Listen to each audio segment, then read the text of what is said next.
Here we are. Okay, should I read the flavor text or just the changes? It's a lot of flavor text, so let's just read the changes. So this is the patch preview for next patch, 14.12. Quite a few ADC changes in this patch. Ezreal getting buffed. Saya was getting buffs, but they ended up pulling it, which I'm quite surprised by. I think Saya buff would be fair. I think the champion is pretty strong right now. If you guys checked out my recent AC tier list, I rated her pretty damn low because I feel like she doesn't really have a spot in the current meta and her items just aren't the best. She misses the old Kraken Slayer and she misses the old Navori and she misses Lethal Tempo and she doesn't really have that great suitable alternatives. But they ended up pulling her. They also ended up pulling the Varus nerf, but we still got some ADC changes here we can go through and have a look at. So first of all, the first buff is Ezreal, where he's getting 80 growth from 2.5 to 2.75. So this means that he's getting 0.25 more 80 per level.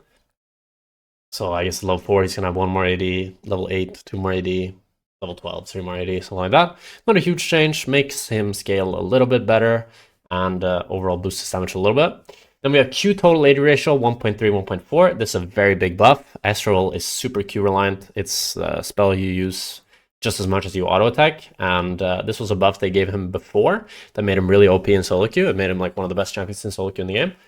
If that'll make him the best solo queue champion in the game again, I'm not so sure because his current strength is really low. While Ezreal, when he got this buff before, he was already good. But now he's going from kind of bad to fine, I think, or maybe bad to good, while before he went from good to OP. And then it's also the ult damage buff, giving 25 damage at rank 1, 50 damage at rank 2, and 75 damage at rank 3. Pretty big buffs overall for Ezreal. And another thing to note is that Cyrilda's Grudge is also getting buffed this patch, which is an item that Ezreal really likes. So I do think that Ezreal will probably become one of the better ADCs in solo queue. But we'll have to see how it pans out. We'll have to see.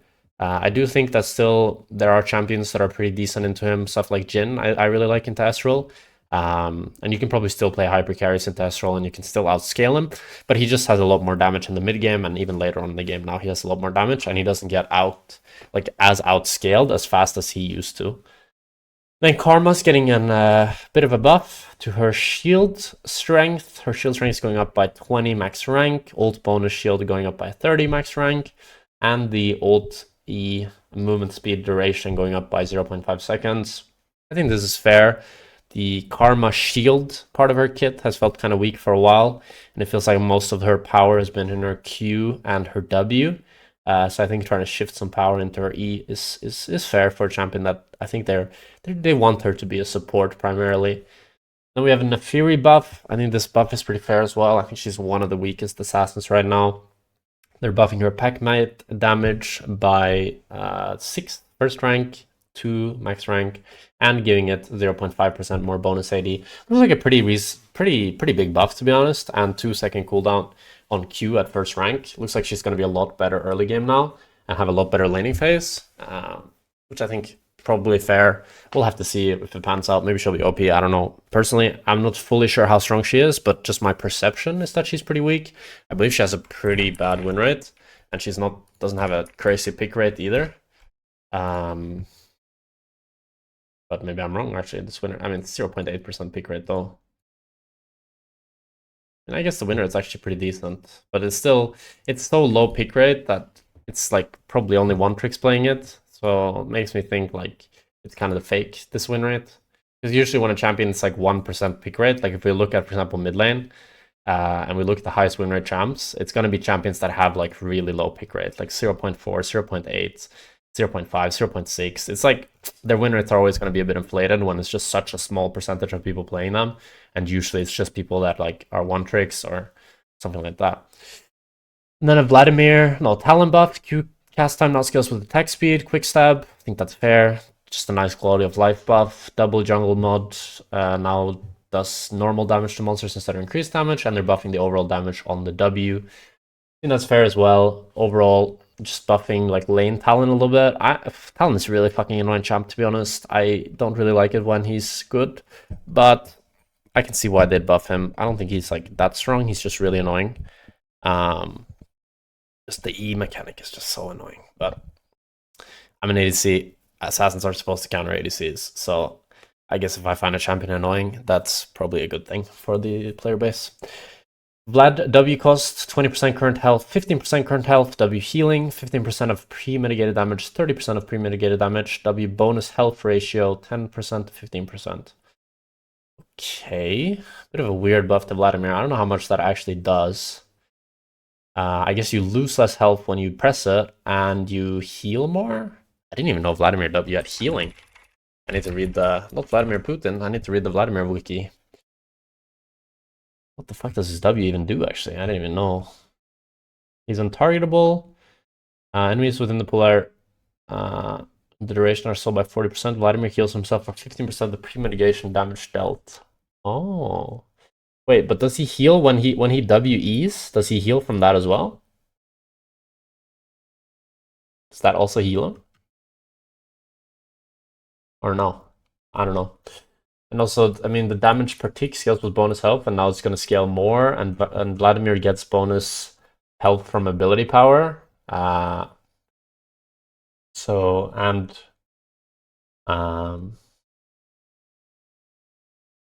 yeah, he gets bonus health from ability power, and bonus health gives him ability power, so should make bonus health a little bit better on him. Overall, I guess it's a fine buff. I don't think it should do too much, though. No, I think it shouldn't do too much. Yone, armor, buff, 3+ armor, makes his landing phase a little bit better. I think Yone is pretty weak. I think it's fair. Yuumi E cooldown down by 2 seconds, ult heal per hit up by 10. I do believe Yuumi has some of the worst win rate in the game still. She's had it for a while, I think. Actually, but now I'm just getting like troll picks. I think out of the actual like real champs, Yuumi is really far down on the supportive side. I'm looking at old patch. Yeah, 49%. She's one of the worst supports in the game statistically on support, which I think is actually fine, because the champion is probably, in my opinion, is the worst champion Riot has ever made. And if there was a champion that Riot should ever remove, I believe it to be Yuumi. I think when that champion is meta and in pro play, it's the worst viewing and playing experience ever. And it's just super uninteractive, super unintelligent gameplay, and Riot like copes with the fact that it's like meant to teach you the game or something, Yuumi, when it doesn't even teach you basic fundamentals about the game because you don't have to move. It's just a whole lot of copage. And I remember Riot even put out an article saying it was as hard as a Kali Kiana according to their statistics, which made me want to do bad things because that's so stupid, and it's obviously so stupid. Just like if you say it, it's obviously so stupid. Yuumi, Akali Kiana. We cannot say that those three are the same difficulty. We can't say that. We lose freedom of speech. Like, we lose the right of freedom of speech if we say that. That should be like, no, you're muted. You can't ever say your opinion ever again if you say that. Speaking of Akali, she's actually getting nerfed. The E damage is going down by a lot, actually. It's going down by 100 max rank and 30 first rank, and the AP ratio is going down by a lot, by 10%, but the AD ratio is actually going up by 20%. 15%, actually. Kind of a weird nerf, but I think it's fair. I mean, the Akali E spell has been doing a lot of damage for a long time. Let's see if I can log in on a league. Oh my god, I got in. Nice. Okay, we'll queue up while we keep doing this. Akshan nerf, passive damage level down by, up by around level 1, but down otherwise. Okay, so just the scaling on the passive is quite a bit weaker overall. And the E damage also does overall less damage and has less scaling AD. Actually, it went from 17.5% bonus AD to 15% total AD. So I guess stacking AD is now kind of better on Akshan. And then they're nerfing Ashe, passive damage, 100%, 20% plus crit chance times crit damage, 110% plus crit chance times crit damage. Okay, so just Ashe will do less damage throughout the whole game. Even level 1, this should do less damage, right? Because it's just it goes from like 10% less damage once you start hitting people that are slowed. I'm pretty sure. Yeah. So pretty big Ashe nerf, actually. Pretty big Ashe nerf. I thought this was just, it made buying crit worse on Ashe, but it actually just makes Ashe worse. And by a lot, I'd say. Bigger Ashe nerf than I expected, but her stats are crazy, and I put her quite high on my tier list. I do believe she's one of the best solo queue champions right now, alongside Jinx and Jhin and Draven. And Blitzcrank nerf, 50 less HP, passive duration up by 6 seconds. Okay. Fine. Mastery, Q bonus monster damage down by 10, W initial damage reduction down by 20%, and WCD up by 1. Pretty big Master Yi nerfs here. Pretty big Master Yi nerfs. Rex IQ attack speed down by 10%, W damage down by 20 at all ranks. Wow, big Rek'Sai nerf. Skarner health down by 40, and passive damage down 2%, but scales up 1%. Fuck this Skarner champ. This Skarner champ is so obnoxious. It's so overpowered. It's so ridiculous. I hope they keep nerfing it. I hate it. Tryndamere Q bonus AD, 5 less AD at all ranks. E damage down by 5 at all ranks. I think it's weird that they're not nerfing the Tryndamere healing. I feel like Tryndamere, when I've played against him, the most obnoxious thing by far, not even close, is not the damage. I feel like Tryndamere has never had less damage than he has right now.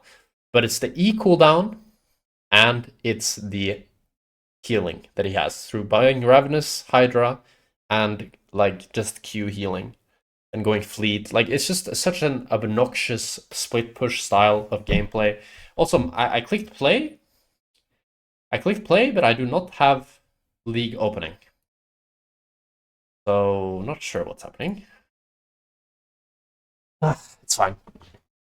I don't know why they don't nerf Ravenous or his Q healing. Those would be the two things that I would go for rather than his damage. I really don't think...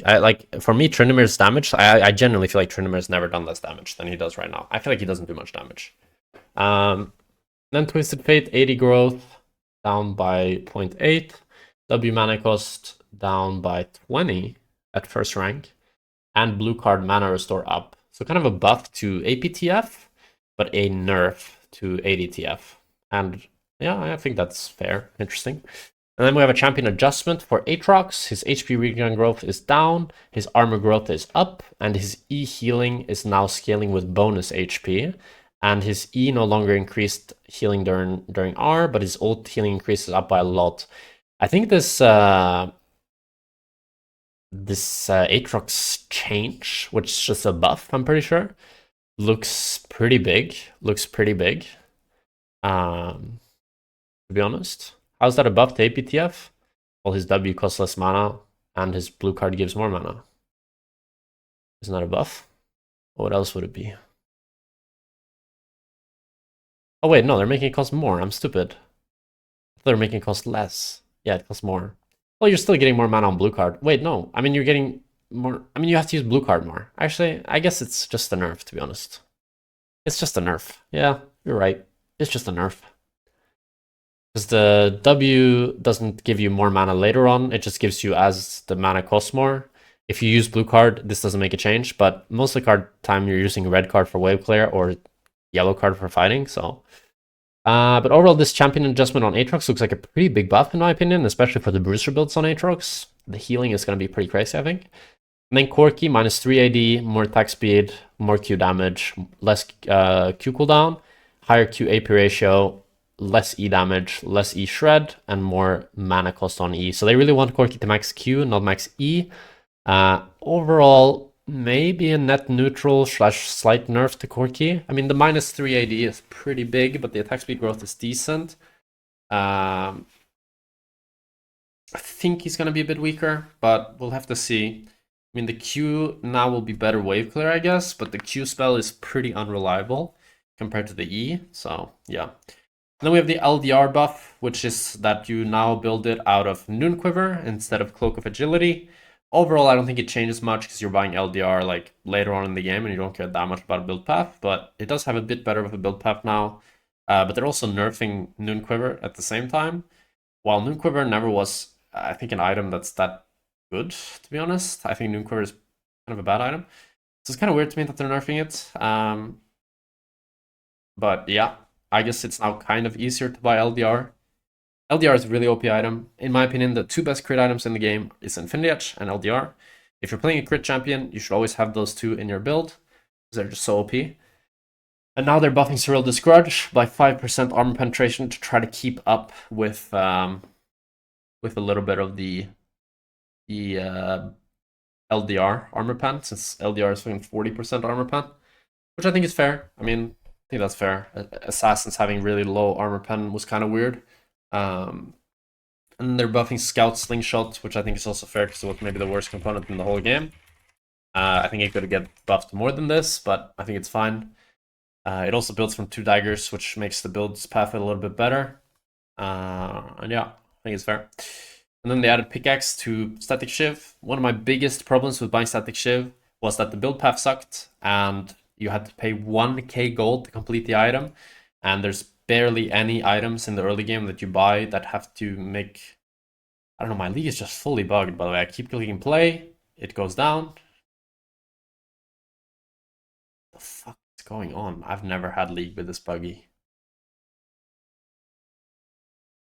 I've already closed it with Task Manager. And then Void Staff's getting 10 AP.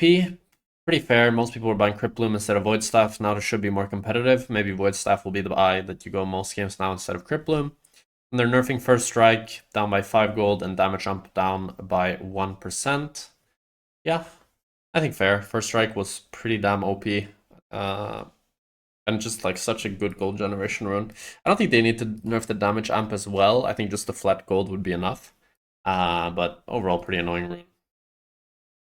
So yeah, that is the patch preview for 14.12. Pretty interesting patch. I think the biggest winners will be EZREAL of this patch, and the biggest loser is probably Ashe, and maybe Corki joining her. We'll have to see how that change pans out. But yeah, pretty interesting. I mean, they're also buffing EZREAL and Karma at the same time. Those champs are pretty good with each other, so overall EZREAL should be pretty happy.